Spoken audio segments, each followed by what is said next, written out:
Hi friends, welcome to Raji vlogs. இன்றைக்கி கமகமான புதினா பிரியாணி தாங்க. வாங்க ஃப்ரெண்ட்ஸ், எப்படி செய்யலாம் அப்படின்னு சொல்லிட்டு பார்க்கலாம். புதினா பிரியாணி செய்கிறதுக்கு ஒரு பட்டை 2 லவங்கம் எடுத்துக்கிறேங்க. காரத்துக்கு நான் ஒரு வரமிளகா சேர்த்துருக்கேங்க. நீங்கள் பச்சை மிளகா கூட இருந்தால் சேர்த்துக்கோங்க. சோம்பு கொஞ்சம் சேர்த்துக்கலாங்க. பிரியாணி நல்லா வாசனையாக இருக்கும். 4 பல் பூண்டு சேர்த்துக்கலாம்.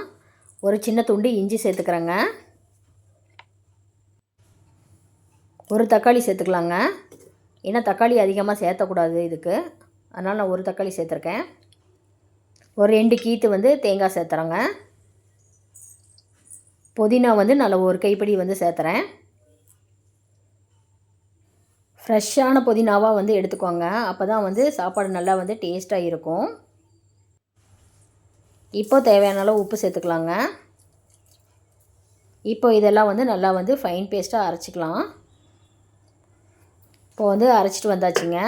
நம்ம தாளித்து விட்டுக்கலாங்க. ஒரு கடாய் அடுப்பில் வச்சு எண்ணெயெல்லாம் நல்லா காஞ்சதுக்கப்புறம் 3 லவங்கம் ஒரு பட்டை சேர்த்துறேங்க. எண்ணெயில் சேர்த்தனா இன்னும் வாசனையாக இருக்கும். நான் அரைக்கிறதுக்கும் போட்டிருக்கேன்.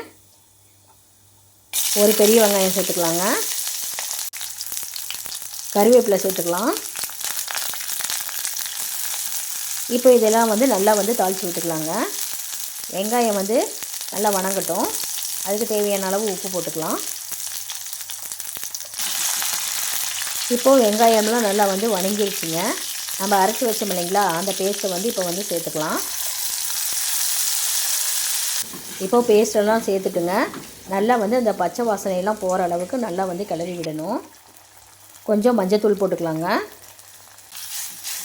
இப்போது நல்லா கிளறி விட்டுகிட்டே இருக்கணுங்க. இப்போ பாருங்கள் ஃப்ரெண்ட்ஸ், நல்லா பச்சை வாசனையெல்லாம் கொஞ்சம் போயிடுச்சு. இந்த எண்ணெயெல்லாம் பாருங்கள் நல்லா இப்போ பிரிஞ்சு வந்துருச்சு. இப்போது கடாயில் நல்லா ஒட்டாமல் வருது பாருங்கள். இந்த ஸ்டேஜில் நான் பாருங்கள் 1 கப் சாப்பாடு எடுத்திருக்கேன். அதை போட்டு நல்லா கிளறி விட்டுறலாங்க. இப்போ பாருங்கள் ஃப்ரெண்ட்ஸ், இப்போ இதை நல்லா கிளறி விட்டாச்சு. இந்த பிரியாணி செம்ம டேஸ்ட்டாக இருக்கும். காயெல்லாம் இல்லாத நேரத்தில் இந்த பிரியாணி செஞ்சிங்கன்னா ஒரு முட்டை மட்டும் வச்சுக்கிட்டிங்கன்னா கூட போதும். குழந்தைங்களுக்கு பெரியவங்களுக்கெல்லாம் லஞ்ச் பாக்ஸ்க்கு கொடுத்து விட்டிங்கன்னா கொஞ்சம் கூட மிச்சம் வைக்காமல் அப்படியே சாப்பிடுவாங்க. இப்போ புதினா பிரியாணி ரெடி ஆயிடுச்சிங்க.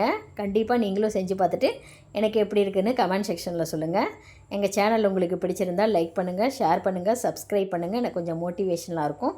Thank you friends.